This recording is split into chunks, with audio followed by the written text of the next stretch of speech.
User Guide for LMS account creation and course access. Go on to lms.riams.co.in and then click on Login. Here, click on Create an account. Then from the drop-down, select your country code. After you've selected your country code, go ahead and put in your mobile number. Click on Continue. You will then receive an OTP, a one-time password on your mobile number.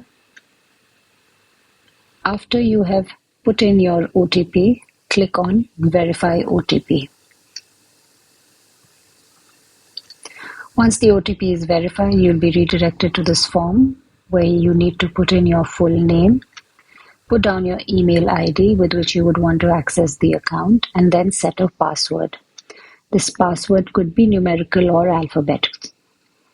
After you've confirmed the password, click on Create an account. It will redirect you to the home page. Click on My Account, and then you will be redirected to your learner dashboard where you can access the webinar. If you have any doubts, please feel free to get in touch with us.